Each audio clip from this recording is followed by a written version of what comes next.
For by death is wrought greater change than hath been shown. Whereas in general the spirit that removed cometh back upon occasion, and is sometimes seen of those in flesh, appearing in the form of the body it bore, yet it hath happened that the veritable body without the spirit hath walked, and it is attested of those encountering who have lived to speak thereon, that a lich so raised up hath no natural affection, nor remembrance thereof, but only hate. Also it is known that some spirits which in life were benign, become by death evil altogether. Hall. One dark night in midsummer, a man waking from a dreamless sleep in a forest lifted his head from the earth, and staring a few moments into the blackness, said, "Catherine Larue." He said nothing more. No reason was known to him why he should have said so much. The man was Halpin Frayser. He lived in St. Helena, but where he lives now is uncertain, for he is dead. One who practises sleeping in the woods with nothing under him but the dry leaves and the damp earth, and nothing over him but the branches from which the leaves have fallen, and the sky from which the earth has fallen, cannot hope for great longevity, and Frayser had already attained the age of 32. There are persons in this world, millions of persons, and far and away the best persons, who regard that as a very advanced age. They are the children. To those who view the voyage of life from the port of departure, the bark that has accomplished any considerable distance appears already in close approach to the farther shore. However, it is not certain that Halpin Frayser came to his death by exposure. He had been all day in the hills west of the Napa Valley, looking for doves and such small game as was in season. Late in the afternoon it had come on to be cloudy, and he had lost his bearings, and although he had only to go all ways downhill, everywhere the way to safety when one is lost, the absence of trails had so impeded him that he was overtaken by night, while still in the forest. Unable in the darkness to penetrate the thickets of manzanita and other undergrowth, utterly bewildered and overcome with fatigue, he had laid down near the root of a large madrono and fallen into a dreamless sleep. It was hours later, in the very middle of the night, that one of God's mysterious messengers, gliding ahead of the incalculable host of his companions sweeping westward with the dawn line, pronounced the awakening word in the ear of the sleeper, who sat upright and spoke, he knew not why, a name, he knew not whose. Halpin Frayser was not much of a philosopher, nor a scientist. The circumstance that, waking from a deep sleep at night in the midst of a forest, he had spoken aloud a name that he had not in memory, and hardly had in mind, did not arouse an enlightened curiosity to investigate the phenomenon.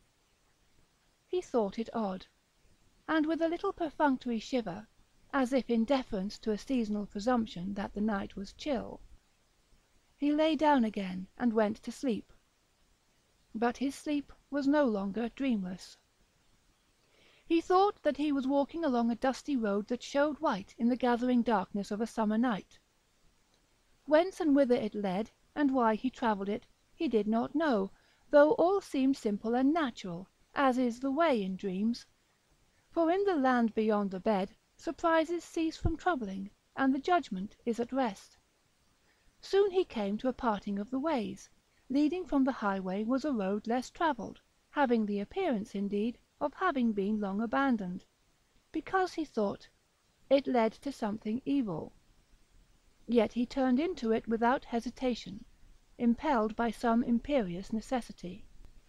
As he pressed forward, he became conscious that his way was haunted by invisible existences whom he could not definitely figure to his mind. From among the trees on either side he caught broken and incoherent whispers in a strange tongue which yet he partly understood. They seemed to him fragmentary utterances of a monstrous conspiracy against his body and soul. It was now long after nightfall, yet the interminable forest through which he journeyed was lit with a wan glimmer having no point of diffusion, for in its mysterious illumination nothing cast a shadow. A shallow pool in the gutted depression of an old wheel rut, as from a recent rain, met his eye with a crimson gleam. He stopped and plunged his hand into it. It stained his fingers. It was blood. Blood, he then observed, was about him everywhere. The weeds growing rankly by the roadside showed it in blots and splashes on their big, broad leaves. Patches of dry dust between the wheelways were pitted and spattered as with a red rain. Defiling the trunks of the trees were broad maculations of crimson, and blood dripped like dew from their foliage. All this he observed with a terror which seemed not incompatible with the fulfilment of a natural expectation. It seemed to him that it was all in expiation of some crime which, though conscious of his guilt, he could not rightly remember. To the menaces and mysteries of his surroundings the consciousness was an added horror. Vainly he thought, by tracing life backward in memory, to reproduce the moment of his sin. Scenes and incidents came crowding tumultuously into his mind, one picture effacing another, or commingling with it in confusion and obscurity, but nowhere could he catch a glimpse of what he sought. The failure augmented his terror. He felt as one who has murdered in the dark, not knowing whom nor why. So frightful was the situation, the mysterious light burned with so silent and awful a menace, the noxious plants, the trees that by common consent are invested with a melancholy or baleful character, so openly in his sight conspired against his peace.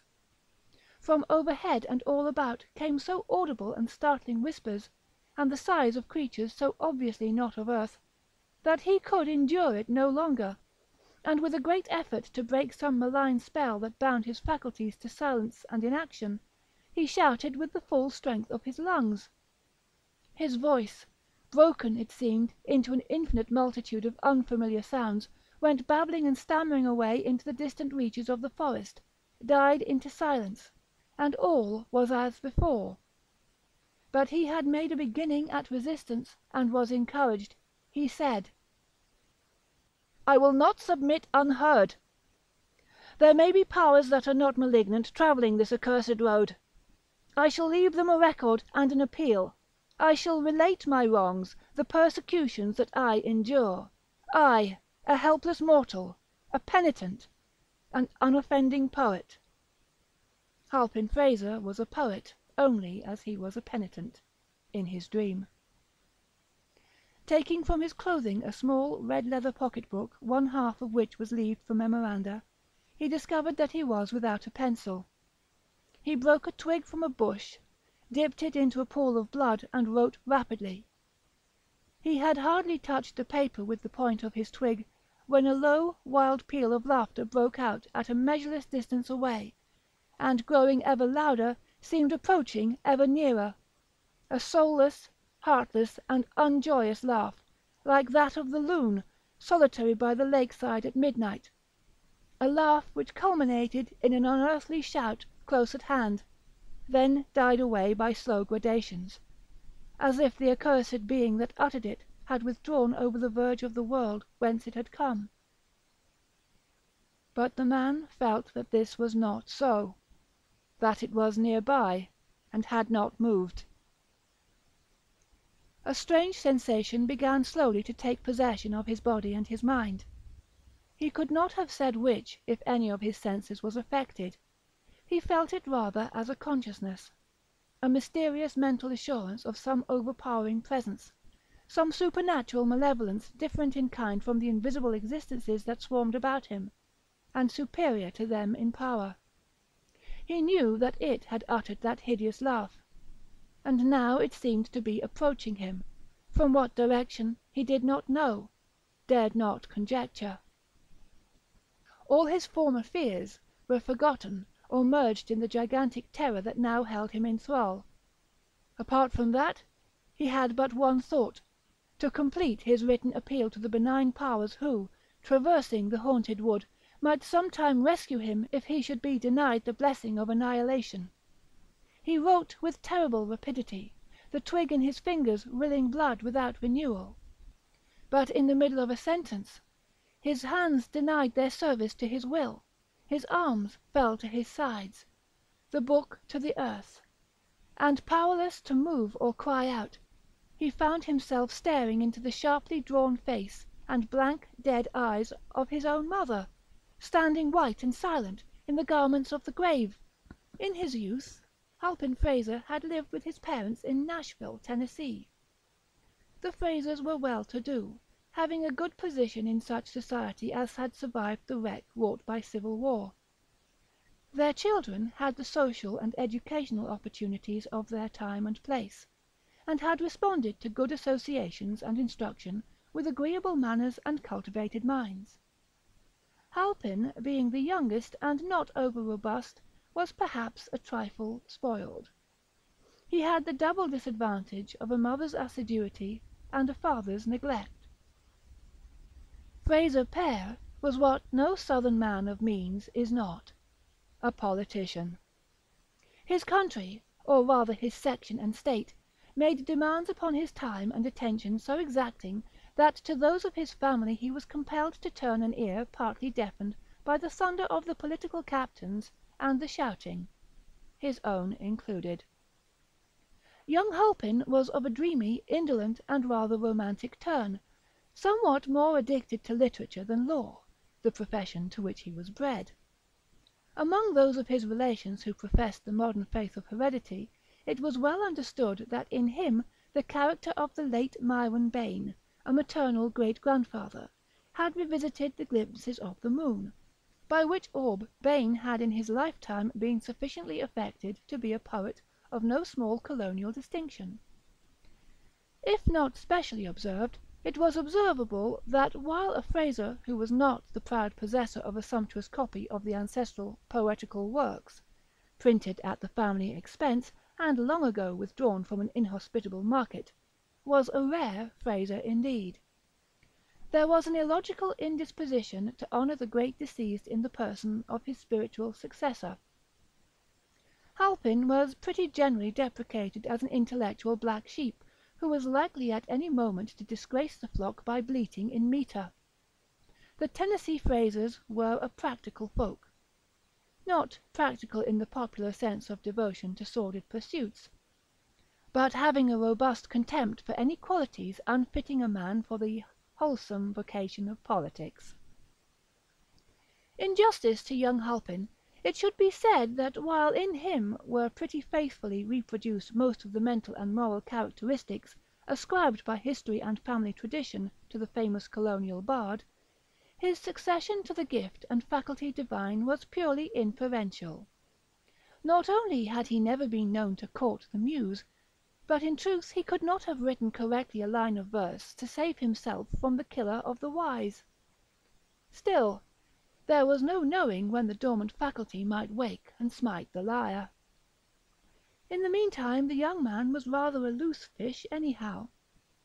Between him and his mother was the most perfect sympathy, for secretly the lady was herself a devout disciple of the late and great Myron Bayne, though with the tact so generally and justly admired in her sex, despite the hardy calumniators who insist that it is essentially the same thing as cunning, she had always taken care to conceal her weakness from all eyes but those of him who shared it. Their common guilt in respect of that was an added tie between them. If in Halpin's youth his mother had spoiled him, he had assuredly done his part toward being spoiled. As he grew to such manhood as is attainable by a southerner who does not care which way elections go, the attachment between him and his beautiful mother, whom from early childhood he had called Katie, became yearly stronger and more tender. In these two romantic natures was manifest in a signal way that neglected phenomenon, the dominance of the sexual element in all the relations of life, strengthening, softening, and beautifying even those of consanguinity. The two were nearly inseparable, and by strangers observing their manners were not infrequently mistaken for lovers. Entering his mother's boudoir one day, Halpin Frayser kissed her upon the forehead, toyed for a moment with a lock of her dark hair which had escaped from its confining pins, and said, with an obvious effort at calmness: "Would you greatly mind, Katy, if I were called away to California for a few weeks?" It was hardly needful for Katy to answer with her lips a question to which her tell-tale cheeks had made instant reply. Evidently, she would greatly mind, and the tears, too, sprang into her large brown eyes as corroborative testimony.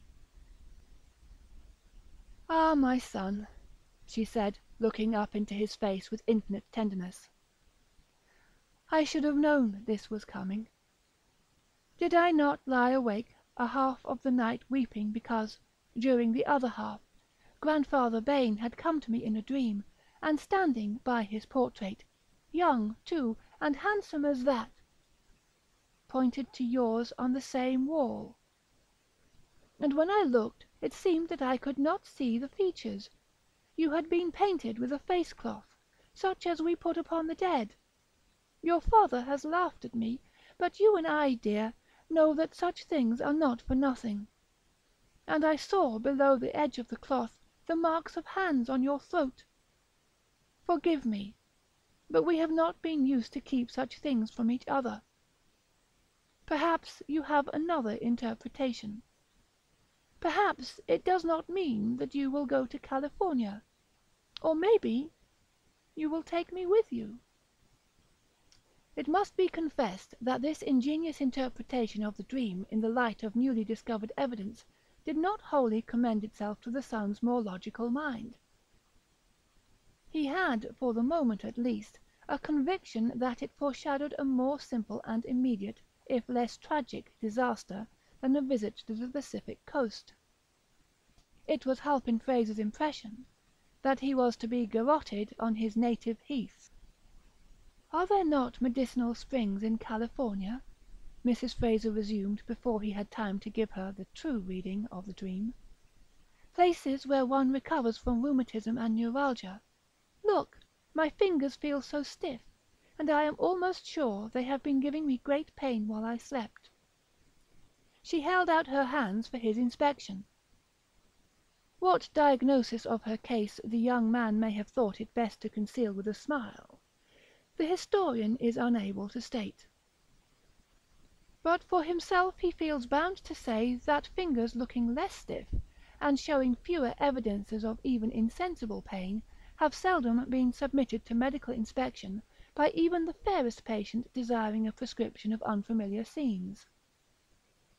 The outcome of it was that of these two odd persons having equally odd notions of duty, the one went to California, as the interest of his client required, and the other remained at home in compliance with a wish that her husband was scarcely conscious of entertaining. While in San Francisco, Halpin Frayser was walking one dark night along the waterfront of the city, when, with a suddenness that surprised and disconcerted him, he became a sailor. He was in fact shanghaied aboard a gallant ship, and sailed for a far country. Nor did his misfortunes end with the voyage, for the ship was cast ashore on an island in the South Pacific, and it was 6 years afterward when the survivors were taken off by a venturesome trading schooner and brought back to San Francisco. Though poor in purse, Frayser was no less proud in spirit than he had been in the years that seemed ages and ages ago. He would accept no assistance from strangers, and it was while living with a fellow survivor near the town of St. Helena, awaiting news and remittances from home, that he had gone gunning and dreaming. The apparition confronting the dreamer in the haunted wood, the thing so like, and yet so unlike his mother, was horrible. It stirred no love nor longings in his heart. It came unattended with pleasant memories of a golden past, inspired no sentiment of any kind. All the finer emotions were swallowed up in fear. He tried to turn and run from before it, but his legs were as lead. He was unable to lift his feet from the ground. His arms hung helpless at his sides. Of his eyes only he retained control, and these he dared not remove from the lustreless orbs of the apparition. which he knew was not a soul without a body, but that most dreadful of all existences infesting that haunted wood, a body without a soul. In its blank stare was neither love, nor pity, nor intelligence, nothing to which to address an appeal for mercy. An appeal will not lie, he thought, with an absurd reversion to professional slang, making the situation more horrible, as the fire of a cigar might light up a tomb. For a time, which seemed so long that the world grew grey with age and sin, and the haunted forest, having fulfilled its purpose with this monstrous culmination of its terrors, vanished out of his consciousness with all its sights and sounds. The apparition stood within a pace, regarding him with the mindless malevolence of a wild brute, then thrust its hands forward and sprang upon him with appalling ferocity. The act released his physical energies without unfettering his will. His mind was still spellbound, but his powerful body and agile limbs, endowed with a blind insensate life of their own, resisted stoutly and well.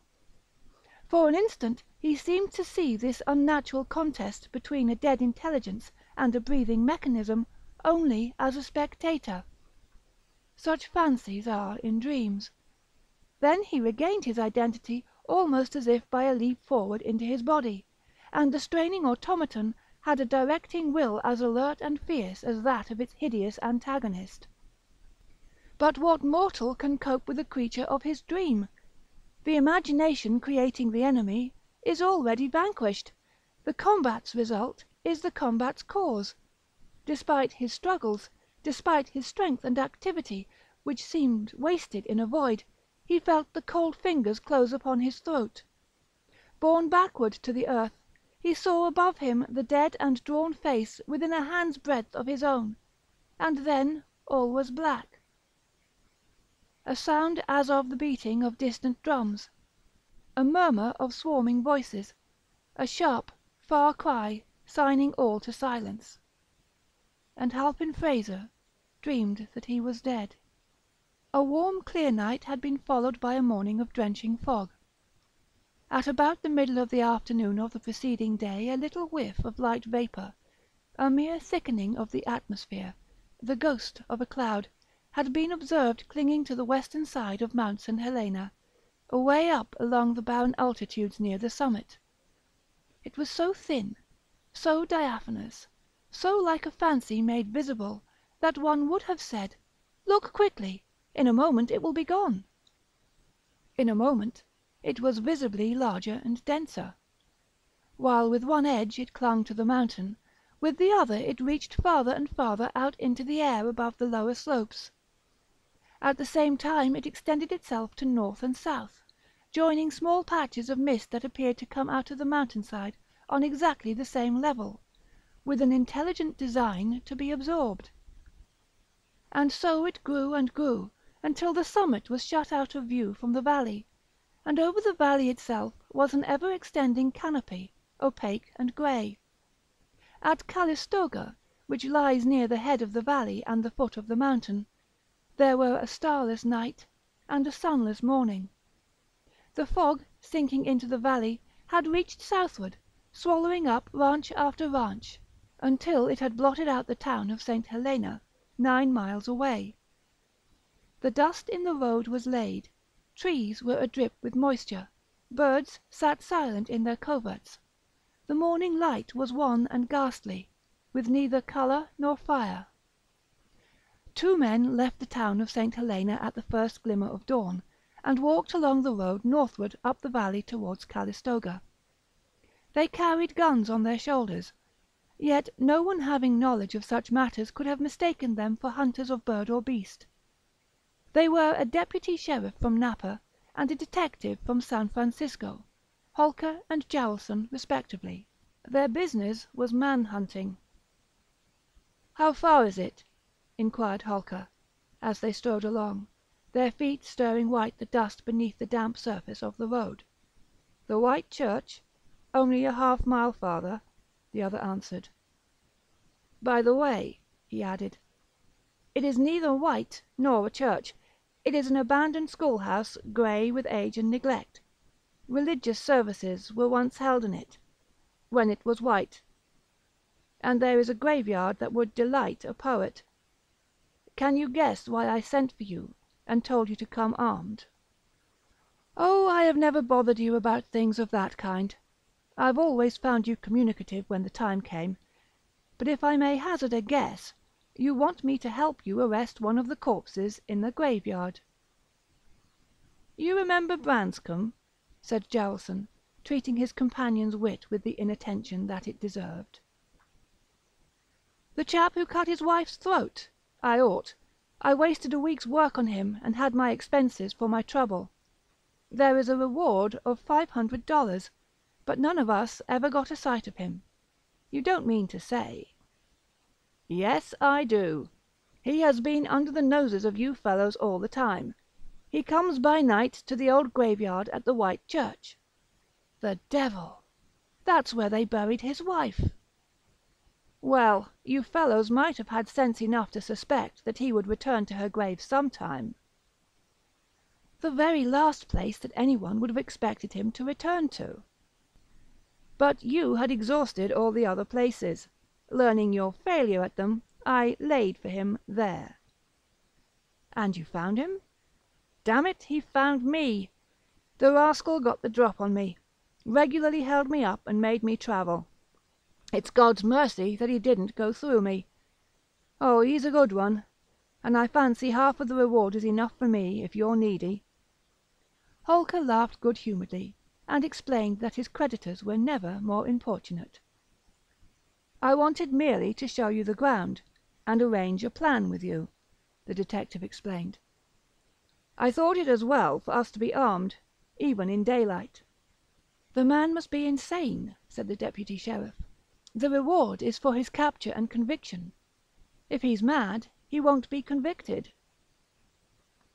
Mr. Holker was so profoundly affected by that possible failure of justice that he involuntarily stopped in the middle of the road, then resumed his walk with unabated zeal. "Well, he looks it," assented Jaralson. "I'm bound to admit that a more unshaven, unshorn, unkempt, and uneverything wretch I never saw outside the ancient and honourable order of tramps. But I've gone in for him, and can't make up my mind to let go. There's glory in it for us, anyhow. Not another soul knows that he is this side of the Mountains of the Moon." "All right," Holker said. "We will go and view the ground." And he added in the words of a once favourite inscription for tombstones, "where you must shortly lie. I mean, if old Branscombe ever gets tired of you and your impertinent intrusion. By the way, I heard the other day that Branscombe was not his real name." "What is?" "I can't recall it.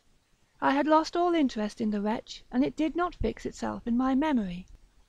Something like Pardee. The woman whose throat he had the bad taste to cut was a widow when he met her. She had come to California to look up some relatives. There are persons who will do that sometime. But you know all that." "Naturally." "But not knowing the right name, by what happy inspiration did you find the right grave? The man who told me what the name was said it had been cut on the headboard." "I don't know the right grave." Jaralson was apparently a trifle reluctant to admit his ignorance of so important a point of his plan. "I have been watching about the place generally. A part of our work this morning will be to identify that grave. Here's the White Church." For a long distance the road had been bordered by fields on both sides, but now on the left there was a forest of oaks, madronos, and gigantic spruces, whose lower parts only could be seen, dim and ghostly in the fog. The undergrowth was in places thick, but nowhere impenetrable. For some moments Holker saw nothing of the building, but as they turned into the woods it revealed itself in faint grey outline through the fog, looking huge and far away. A few steps more and it was within an arm's length, distinct, dark with moisture, and insignificant in size. It had the usual country schoolhouse form, belonged to the packing-box order of architecture. had an underpinning of stones, a moss-grown roof, and blank window spaces, whence both glass and sash had long departed. It was ruined, but not a ruin, a typical Californian substitute for what are known to guide-bookers abroad as monuments of the past. With scarcely a glance at this uninteresting structure, Jaralson moved on into the dripping undergrowth beyond. "I will show you where he held me up," he said. "This is the graveyard." Here and there, among the bushes, were small enclosures containing graves, sometimes no more than one. They were recognized as graves by the discoloured stones or rotting boards at head and foot, leaning at all angles, some prostrate, by the ruined picket fences surrounding them, or, infrequently, by the mound itself showing its gravel through the fallen leaves. In many instances, nothing marked the spot where lay the vestiges of some poor mortal, who, leaving a large circle of sorrowing friends, had been left by them in turn, except a depression in the earth, more lasting than that in the spirits of the mourners. The paths, if any paths had been, were long obliterated. Trees of a considerable size had been permitted to grow up from the graves, and thrust aside with root or branch the enclosing fences. Over all was that air of abandonment and decay which seems nowhere so fit and significant as in a village of the forgotten dead. As the two men, Jaralson leading, pushed their way through the growth of young trees, that enterprising man suddenly stopped and brought up his shotgun to the height of his breast, uttered a low note of warning, and stood motionless, his eyes fixed upon something ahead. As well as he could, obstructed by brush, his companion, though seeing nothing, imitated the posture, and so stood, prepared for what might ensue. A moment later Jaralson moved cautiously forward, the other following. Under the branches of an enormous spruce lay the dead body of a man. Standing silent above it, they noted such particulars as first strike the attention: the face, the attitude, the clothing, whatever most promptly and plainly answers the unspoken question of a sympathetic curiosity. The body lay upon its back, the legs wide apart. One arm was thrust upward, the other outward, but the latter was bent acutely, and the hand was near the throat. Both hands were tightly clenched. The whole attitude was that of desperate but ineffectual resistance. To what? Near by lay a shotgun and a game bag through the meshes of which was seen the plumage of shot birds. All about were evidences of a furious struggle. Small sprouts of poison oak were bent and denuded of leaf and bark. Dead and rotting leaves had been pushed into heaps and ridges on both sides of the legs by the action of other feet than theirs. Alongside the hips were unmistakable impressions of human knees. The nature of the struggle was made clear by a glance at the dead man's throat and face. While breast and hands were white, those were purple, almost black. The shoulders lay upon a low mound, and the head was turned back at an angle otherwise impossible, the expanded eyes staring blankly backward in a direction opposite to that of the feet. From the froth filling the open mouth the tongue protruded, black and swollen. The throat showed horrible contusions, not mere finger marks, but bruises and lacerations wrought by two strong hands that must have buried themselves in the yielding flesh, maintaining their terrible grasp until long after death. Breast, throat, face were wet, the clothing was saturated. Drops of water, condensed from the fog, studded the hair and moustache. All this the two men observed without speaking, almost at a glance. Then Holker said, "Poor devil, he had a rough deal." Jaralson was making a vigilant circumspection of the forest, his shotgun held in both hands and at full cock, his finger upon the trigger. "The work of a maniac," he said, without withdrawing his eyes from the enclosing wood. "It was done by Branscombe. Pardee." Something half hidden by the disturbed leaves on the earth caught Holker's attention. It was a red leather pocket-book. He picked it up and opened it. It contained leaves of white paper for memoranda, and upon the first leaf was the name Halpin Frayser. Written in red, on several succeeding leaves, scrawled as if in haste and barely legible, were the following lines, which Holker read aloud, while his companion continued scanning the dim grey confines of their narrow world, and hearing matter of apprehension in the drip of water from every verdant branch. Enthralled by some mysterious spell, I stood in the lit gloom of an enchanted wood.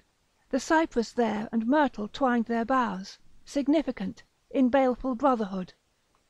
The brooding willow whispered to the yew. Beneath, the deadly nightshade and the rue, with immortelles self-woven into strange funereal shapes, and horrid nettles grew.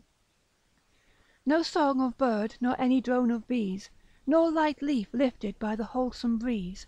The air was stagnant all, and silence was a living thing that breathed among the trees.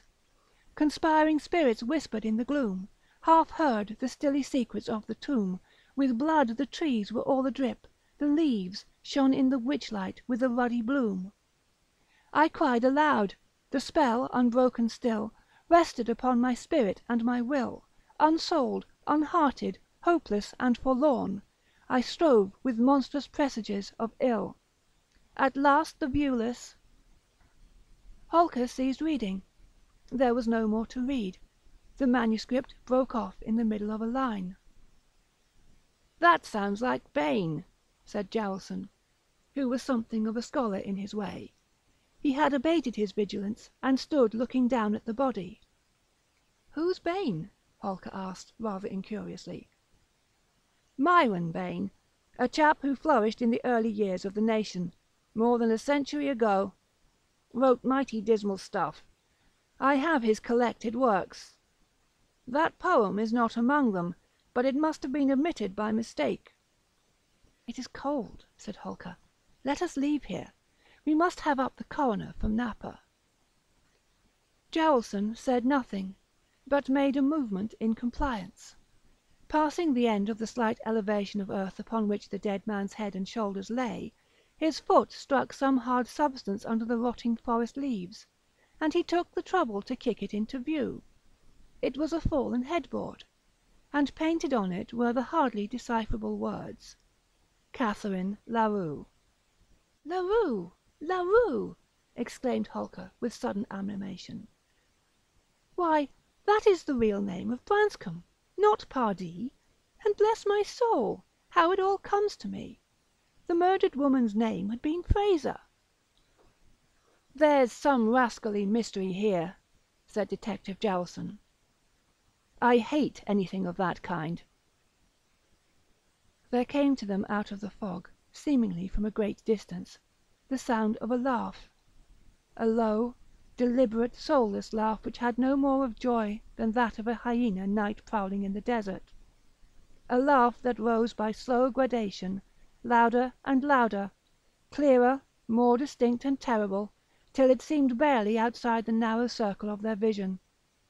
A laugh so unnatural, so unhuman, so devilish, that it filled those hardy man-hunters with a sense of dread unspeakable. They did not move their weapons nor think of them.